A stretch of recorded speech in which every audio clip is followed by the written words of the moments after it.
জান, আর একটু সহ্য করো প্লিজ। আমি আর সহ্য করতে পারছি না, প্লিজ। আর একটু। আদিবের প্রতিটি স্পর্শে হায়াত কেঁপে উঠছিল। স্নিগ্ধ অথচ গভীর এক আবেগে সে আদিবের কাছে আরো ঝুঁকে পড়ল, যেন সে ভালোবাসার গভীরতম স্রোতে নিজেকে সম্পূর্ণ ভাসিয়ে দিল। চৌধুরী বাড়িতে সকাল সকালে জমে উঠেছে আসিফের হলুদের আয়োজন।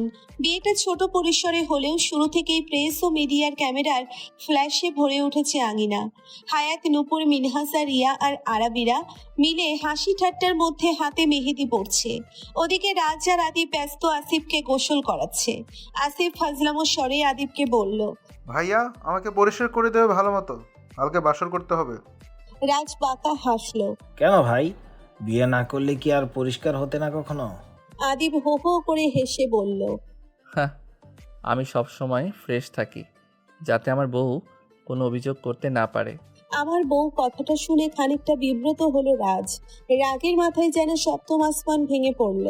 তবুও নিজের রাগকে আড়াল করে চুপচাপ হাসি ঠাট্টায় নিজেকে মাতিয়ে রাখলো। ড্রয়িং রুমে বসে আদিবের মা, চাচি আর ফুপুরা যত্ন করে হলুদ বাটছেন, আর বাড়ির কর্তারা অবসর ভঙ্গিতে চা চুমুক দিয়ে সবকিছু উপভোগ করছেন। হায়াতরা মিলে ঠিক করেছে সবাই আজ লাল টুকটুকে গায়ে হলুদের শাড়িতে সাজবে, আর ছেলেরা সাদা পাঞ্জাবি পরবে। অনলাইনে অর্ডার করা শাড়িগুলো একে একে হায়াত সবার হাতে তুলে দিল। ঠিক তখনই আদিব আর রাজ নিচে নেমে এলো। হায়াতের পাশে এসে বসতেই আদিব দুষ্টুমি করে তাকে কোলে তুলে নিল। চারপাশে থাকা সবাই হেসে উঠল, আর হায়াত লজ্জায় সরে যেতে চাইল, কিন্তু আদিব শক্ত করে ধরে রাখলো হায়াতকে।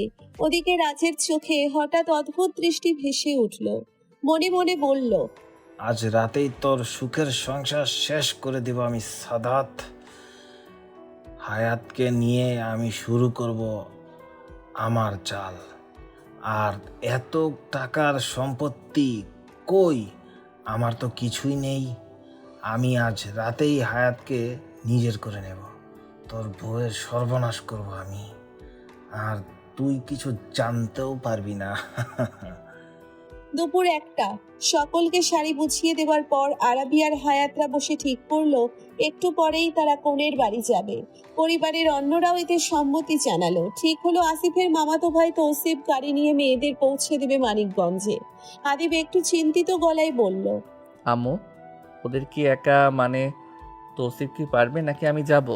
সিফাত একটু হেসে বলল, ভাইয়া, তুই কি একবেলার জন্য বউকে ছাড়া থাকতে পারিস না? হাসি ঠাট্টার পর্ব চুকিয়ে এরপর আরাবি ও বাকিরা গোসল করতে গেল। যেহেতু কনের বাড়ি মানিকগঞ্জ, তাই সাভার থেকে রওনা হলে কিছুটা সময় লাগবে। সেই জন্যে সবাই ঠিক করলো দুপুরের মধ্যেই রওনা দেওয়া হবে, যাতে সন্ধ্যার আগেই পৌঁছে কনের হলুদ সন্ধ্যায় যাওয়া যায়। হায়াত সিঁড়ি বেয়ে ধীরে ধীরে ওপরে উঠে গেল। কিছুক্ষণের মধ্যেই আদিব নিঃশব্দে তার পেছন পেছন রওনা হলো। রুমে এসে হায়াত হাতে থাকা কাঁচা ফুলের গহনা ড্রেসিং টেবিলের ওপর আলতো করে রাখলো। ঠিক তখনই পেছন থেকে দরজা খোলার মৃদু শব্দ কানে এলো। চমকে উঠে ঘাড় ফিরাতেই চোখ পড়লো আদিবকে। হায়াত ছোট ছোট চোখ করে কটমট করে তাকালো তার দিকে। আদিব ঠোঁট কামড়ে এক চিলতে দুষ্টু হাসি ফুটিয়ে ধীরে ধীরে এগিয়ে এলো হায়াতের দিকে। হায়াতের কাঁধের উপরে 2 হাত রেখে নেশালো চোখে তাকালো। হায়াত চোখ নিচে নামিয়ে ফেললো। আদিব একটু ঝুঁকে লাজুক পাখির থুতনিতে হাত রেখে মৃদু আওয়াজে বলল। হায়াত আদিবের বুকে মাথা রেখে বলল, আজকে ভাবছি হ্যাঁ, আমার লাজুক পাখিকে নিয়ে গোসল করব। অনেক দিন হলো আমরা একসাথে গোসল করি না, তাই না জান? সরুন তো, অযথা বাজে বকা বন্ধ করুন। সব সময় লুচুগিরি করতে আসেন। বউ, এটা তুমি বলতে পারলে? তুমি ছাড়া আর কে আছে আমার বলো? কার সাথে আমি লুচুগিরি করব? আর হ্যাঁ, এটাকে লুচুগিরি বলে না। তাহলে কি বলে শুনি? আদিব হায়াতের গলায় মুখ ডুবিয়ে দিল।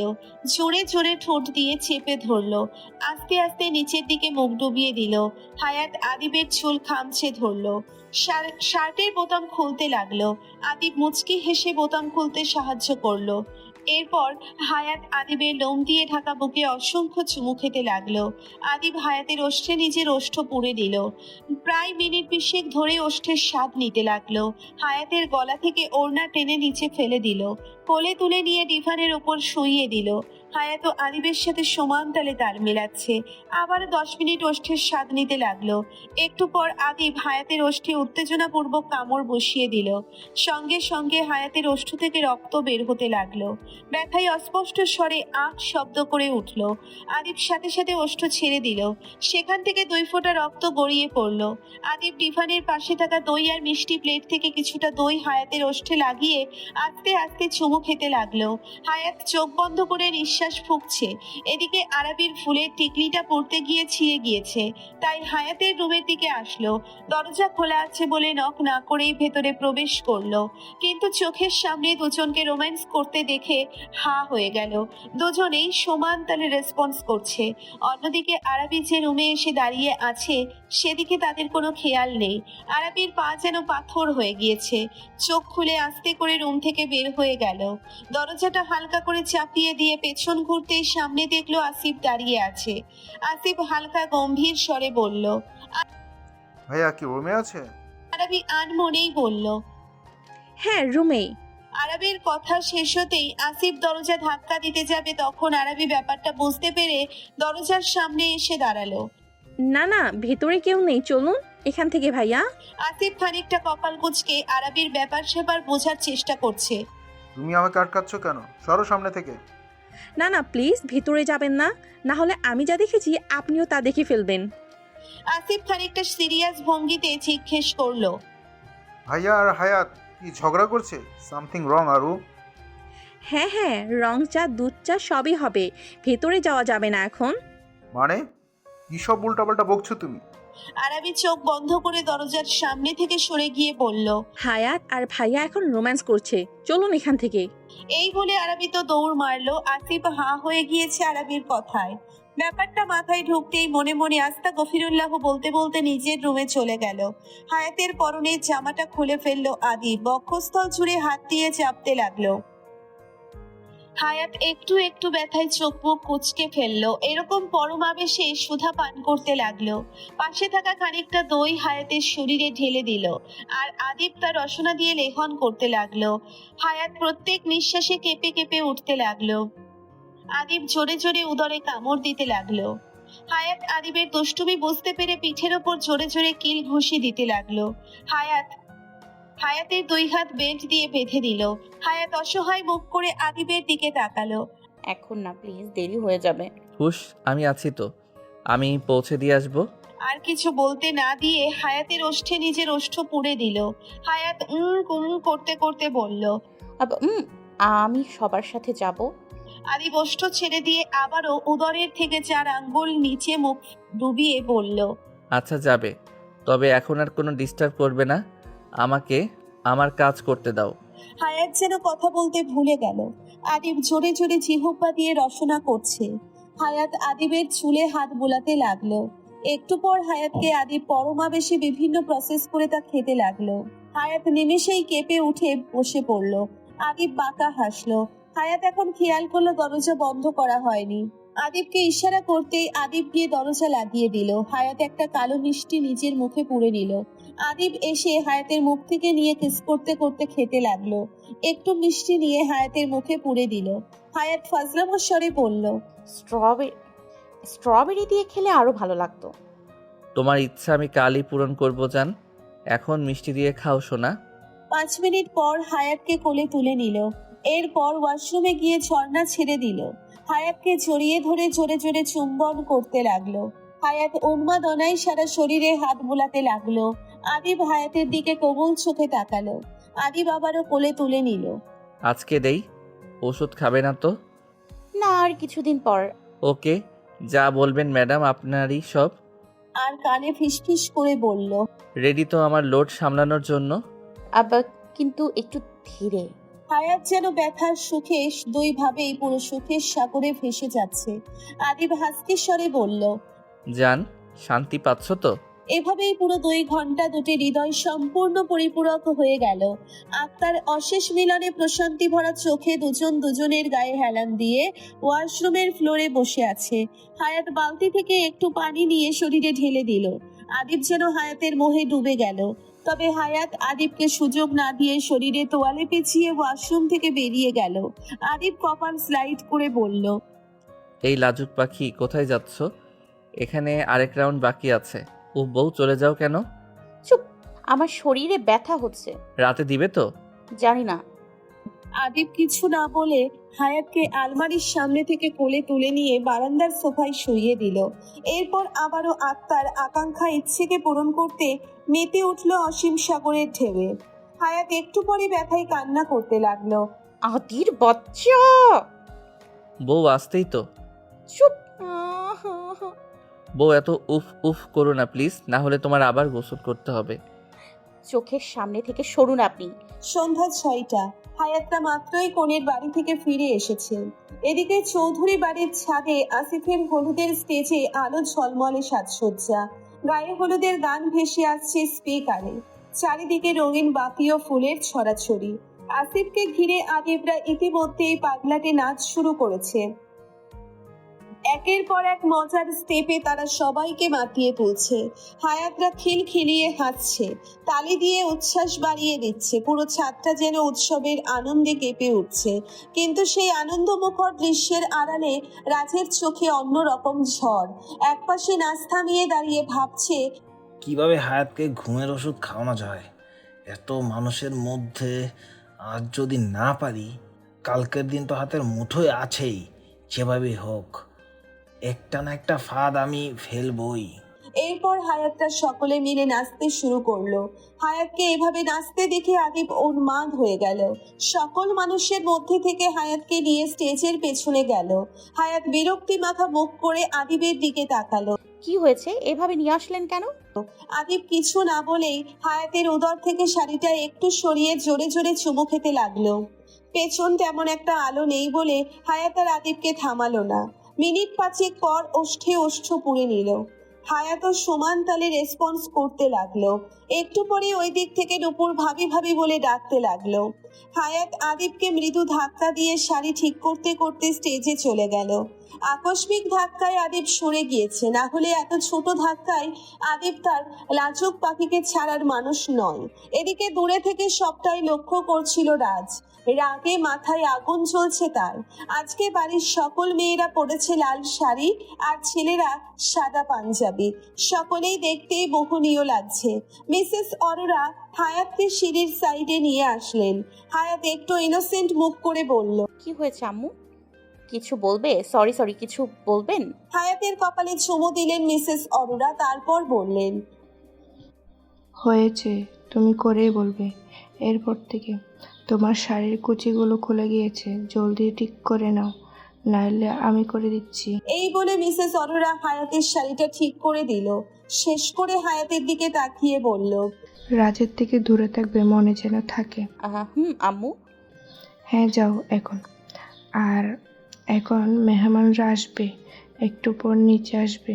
যতই হোক বাড়ির বড় বউ তুমি, তাই টুকটাক কাজ করবে আমাদের সাথে। আচ্ছা আম্মু, কোনো চিন্তা করবেন না। একে একে কোণের বাড়ি থেকে অতিথিরা আসতে শুরু করলো। কয়েকজন ছাদে উঠতেই হাসি আনন্দে জমে উঠল আসিফের হলুদের আয়োজন। এমন সময় এক ঘটক মহিলা পান চিবোতে চিবোতে হায়াতের পাশে এসে বসলো। চোখ বুলিয়ে বলল, আমরা বাড়ি কোন দিকে? হায়াত ভদ্রভাবে উত্তর দিল, জি আন্টি, ধামরাইয়ের ওই দিকেই। কথা শেষ করার আগেই ঘটক হেসে উঠল। মা, তুমি এনে পড়বার আইছ? তুমি দেখতে মেলা সুন্দর, তো তোমার জন্য একটা ভালো পাত্র আছে। তুমি রাজি হলে তোমার আব্বা আম্মার সাথে আলাপ করি। হায়াত যেন মহিলার কথা শুনে তাজ্জব বলে চলে গেল। মনে মনে বলল, হায় রে, কি দিনকাল এলো! আমি বিবাহিত, অথচ আমাকেই আবার বিয়ে দিতে চাইছে। আচ্ছা, আমাকে দেখতে কি বিবাহিতদের মতো লাগে না? ওদিকে আদিব দূর থেকে হায়াতের মুখ দেখে এগিয়ে এলো। মুচকি হেসে বলল, কি আন্টি, আপনি সেই ঘটক না? ঘটক পানের পিক ফেলে গম্ভীর ভাবে বলল, ও বাজার, আমি আসিফের বিয়ার ঘটক। তা তোমার বউ কই বাজার? আদিব ভ্রুকুচকে হায়াতের দিকে তাকালো। আমার বউয়ের পাশেই বসে আছেন আর সামনে আমাকে জিজ্ঞেস করছেন আমার বউ কোথায়। মহিলা হায়াতের দিকে তাকিয়ে বিস্ময়ে বলল, তুমি সত্যি এই স্যামরার বউ? হায়াত হিহি করে হেসে মাথা নাড়ল। মহিলা চুপচাপ উঠে চলে গেলেন। আর আদিব আর হায়াত হেসে লুটোপুটি খেতে লাগলো। তখনই আরাবি এগিয়ে এসে কৌতূহল নিয়ে জিজ্ঞেস করলো, কি হলো? আদিব সব খুলে বলতেই সেও হাসিতে যোগ দিল। মেহমানরা একে একে খাওয়া দাওয়া সেরে এবার আসিফকে হলুদ ছোঁয়াতে শুরু করলো। চারপাশে হাসি ঠাট্টার রোল পড়ে গেল। এদিকে আরাবি ক্যামেরা হাতে কিছু ছবি তুলে দিল আদিব আর হায়াতকে। দুজনেই মজার ছলে কয়েকটা পোজ দিল। অল্প কিছুক্ষণ পর আরাবি স্টেজে উঠলো আসিফকে হলুদ ছোঁয়াতে, কিন্তু আসিফ বারবার মুখ সরিয়ে নিচ্ছিল। মজার ছলে এড়িয়ে যেতে চাইছিল, কিন্তু তাতে আরাবির চোখ ভিজে আসছিল। মনে হচ্ছিল এবারই হয়তো কান্না করে দেবে সে। ঠিক তখনই রাজ এগিয়ে এসে আসিফকে শক্ত করে ধরে ফেললো। আরাবি সুযোগ বুঝে আসিফের গায়ে হলুদ ছোঁয়ালো, আর সেই সঙ্গে ঠোঁটে খেলে গেল এক বিজয়ী হাসি। চারপাশে হাসাহাসি আর হাততালিতে মুহূর্তটা প্রাণবন্ত হয়ে উঠল। এরপর আদিব ও হায়াতও এগিয়ে গিয়ে আসিফকে স্নেহ ভরে হলুদ মাখিয়ে দিল। উৎসবের আনন্দে ভরে উঠল পুরো ছাদ। হায়াত আসিফকে ফল খাইয়ে দিচ্ছিল আর সকলে সেই দিকেই তাকিয়েছিল। আদিব পাশে বসে টেবিল থেকে একটু হলুদ নিয়ে সারি ভেদ করে উদরে ছুঁয়ে দিল। হায়াত বিষয়টা আন্দাজ করে লজ্জায় হেসে ফেলল। হায়াত আর মিসেস অরোরার সাথে আরাবিও একসাথে সবকিছু গুছিয়ে নিচ্ছিল। ঠিক তখনই আদিবের চাচি সোফিয়া চৌধুরী এসে বললেন, হায়াত, একটু চাটা দিয়ে আসো তো তোমার চাচুকে, আমি উপরে থাকা সব জিনিস নিচে নামছি। হায়াত মাথা নাড়ল, তবে সে তখন বেঁচে যাওয়া খাবার আত্মীয়দের দেওয়ার জন্য বক্সে গোছাচ্ছিল। তাই আরাবি মিসেস অরোরাকে বলেই নিচে ট্রে হাতে নিল। সিঁড়ি দিয়ে ওপরে ওঠার সময় হঠাৎ কারোর সাথে ধাক্কা খেয়ে প্রায় নিচে পড়ে যাচ্ছিল সে। ঠিক তখনই একজোড়া শক্ত হাত তাকে ধরে ফেলল, কিন্তু সেই ধাক্কায় ট্রের গরম চা চলকে গিয়ে আরাবির পায়ে পড়ে গেল। ব্যথায় আরাবি চিৎকার করে উঠল। আল্লাহ গো, আমার পা! আসিফ সঙ্গে সঙ্গে আরুকে আঁকড়ে ধরে নিজের রুমে নিয়ে এলো। আরাবির চোখ তখনও ব্যথায় শক্ত করে বন্ধ করে রেখেছে। আসিফ তাড়াহুড়ো করে ওয়াশরুমে গিয়ে মগে পানি ভরে এনে তার পা ডুবিয়ে দিল ঠান্ডা পানিতে। কিছুক্ষণ পর আরাবির চোখ মেলে তাকাতেই সামনে আসিফকে দেখতে পেল। সে একটু সরতে চাইছিল, কিন্তু তার আগেই আসিফ কঠিন গলায় ধমক দিল, চুপ করে বসে থাকো, একটু নড়াচড়া করবে না মেয়ে। তারপর নিজেই মেডিসিন বক্স থেকে মল এনে ধীরে ধীরে আরাবির পায়ে লাগিয়ে দিল।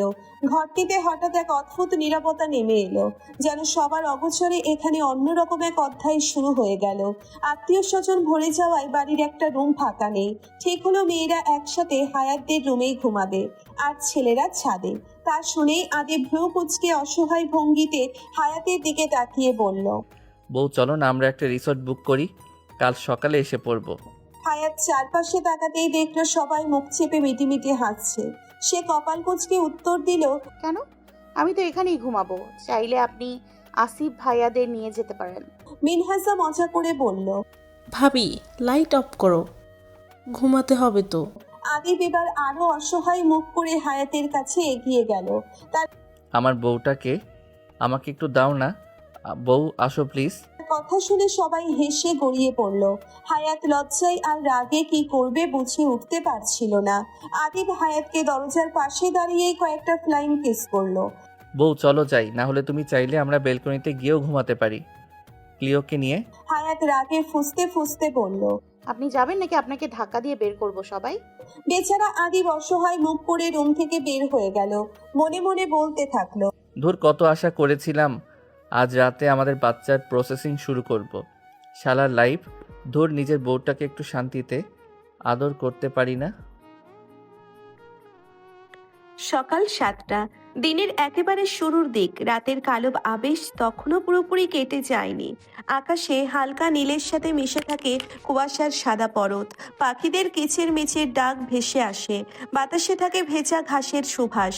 এই সময়টা নতুন করে শুরু করার শান্ত অথচ প্রাণবন্ত এক আবহ তৈরি করে। বাড়ির সকলে উঠেই যার যার কাজে লেগে পড়েছে। আদিব রাজসহ সকলে মিলে আসিফকে আবারও হলুদ দিয়ে গোসল করাচ্ছে। দুপুরে বিয়ে পড়ানো হবে বলে সকলে ব্যস্ত প্রস্তুতিতে। আদিব বাঁকা হেসে বলল, ওদিকে হায়াতরা মিলে আসিফের রুমে ফুল দিয়ে সাজাচ্ছে। ঠিক তখনই আরাবি একটি লাল গোলাপ তুলে নিয়ে নিজের কানে গুঁজে নিল। হায়াতের চোখে পড়তেই একগাল হেসে বলল, দেখো নূপুর, রিয়া, মিনহাজা, আরুকে কত কিউট লাগছে, তাই না? মিনহাজা মুচকি হেসে বলল, হ্যাঁ ভাবি, একদম পুতুলের মতো লাগছে। তার কথায় বাকিরাও মাথা নাড়ল। নূপুর হেসে বলতে শুরু করলো। আমার যদি আরেকটা ভাই থাকতো তবে আরবিকেই ভাবি করে আনতাম। রিয়া দুষ্টুমি করে বলল।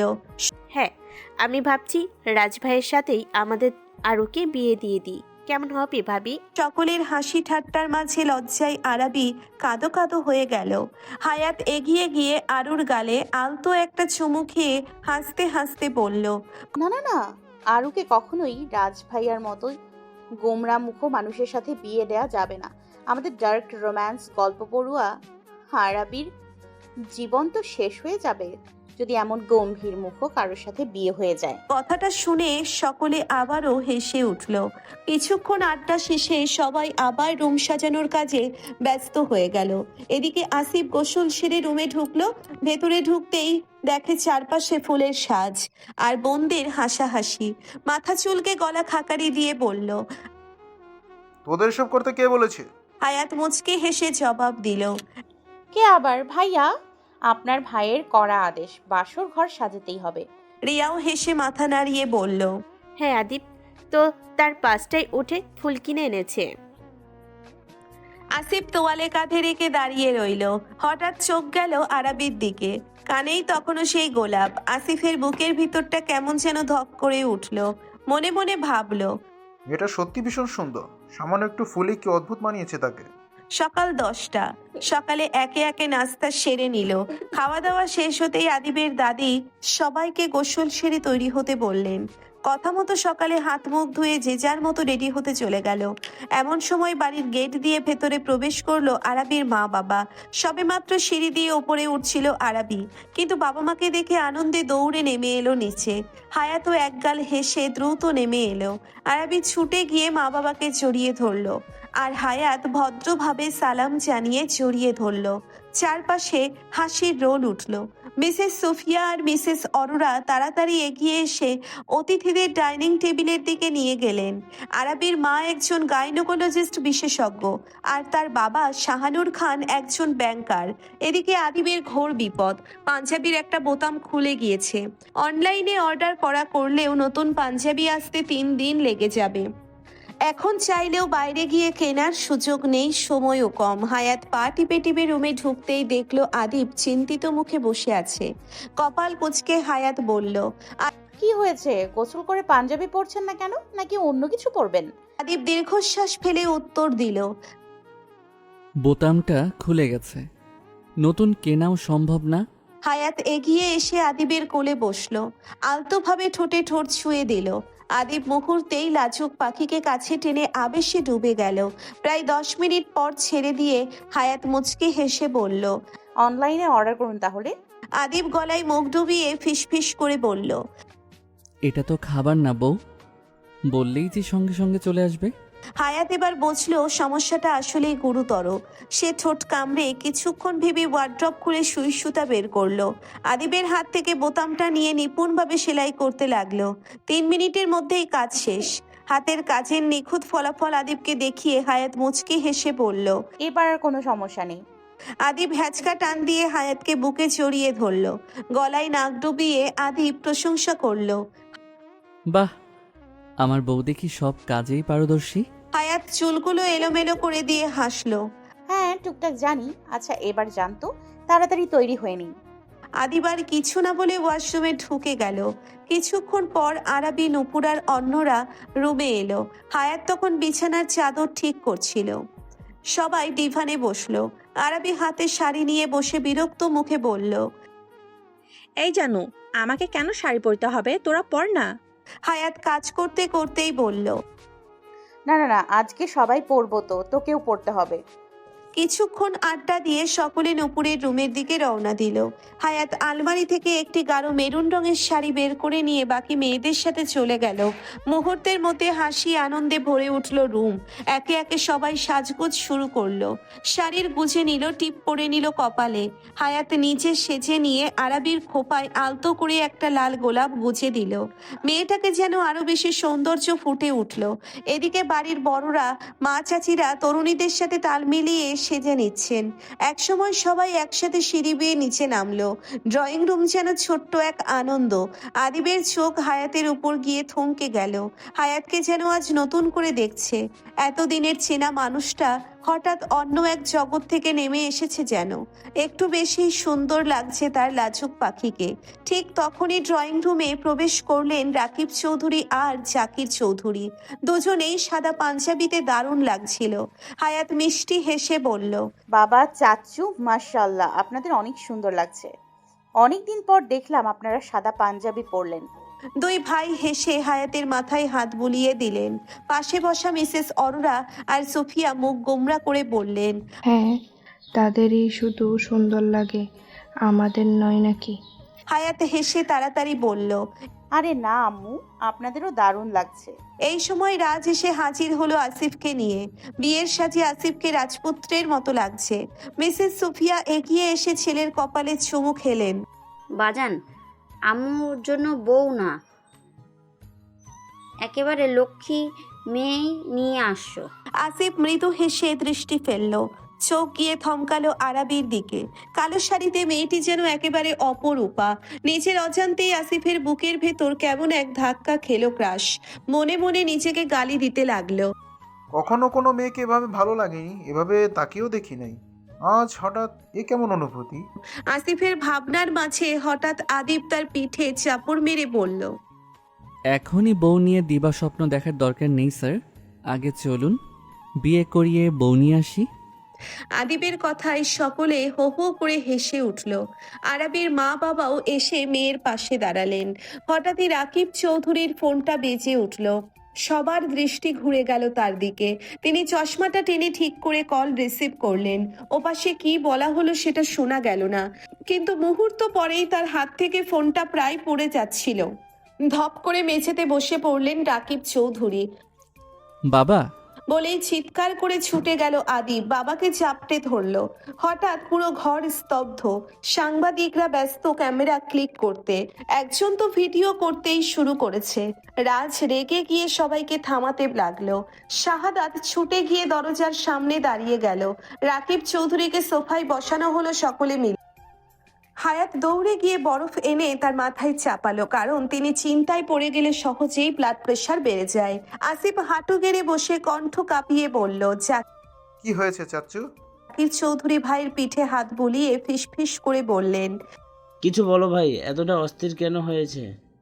আদিবও কেঁপে কেঁপে বলল, বাবা কিছু হয়েছে? অফিসে কোনো সমস্যা? আমি গেলে দেখি। অবশেষে কপালে হাত রেখে ভেঙে পড়া কণ্ঠে বললেন রাকিব চৌধুরী, কনের খবর এসেছে, বউ পালিয়েছে অন্য ছেলের সাথে। বাড়িতে কান্নার রোল উঠেছে, প্রেস মিডিয়া পিছনে লেগে আছে। আমার ব্যবসার সর্বনাশ হয়ে যাবে। এখন বলো আমি কি করব? কথা শেষ হতেই ঘরে একসাথে চিৎকার, কান্না আর অবিশ্বাসের শ্বাসরোধী আবহ। আসিফের মা ডুকরে কেঁদে উঠলেন। জাকির চৌধুরী রাগে ফুঁসতে ফুঁসতে কনের বাবাকে ফোন করে ক্ষোভ উগরে দিতে লাগলেন। সময় যেন থমকে ছিল প্রায় 1 ঘন্টা। তারপর হঠাৎ নীরবতা ভেঙে মিসেস অরোরা চিন্তিত গলায় বললেন, আচ্ছা, চাইলে একটা কাজ করতে পারি। সবাই তাকালো তার দিকে। তিনি চোখ সরালেন না। ধীরে ধীরে আরাবির মায়ের দিকে তাকিয়ে বললেন, আপা, একটা আবদার আছে, রাখবেন? অবাক দৃষ্টিতে মিসেস সাইমা জবাব দিলেন, হ্যাঁ আপা, বলুন, চেষ্টা করব।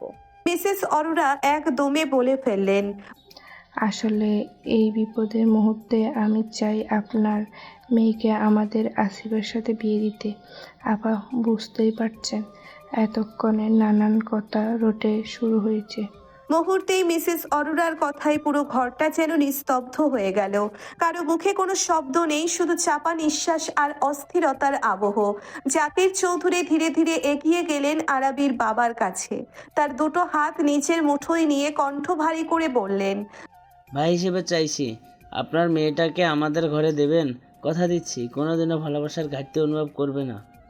আরাবিকে নিজের সন্তানের মতো যত্নে রাখবো। ঘর জুড়ে এক মুহূর্তের নীরবতা।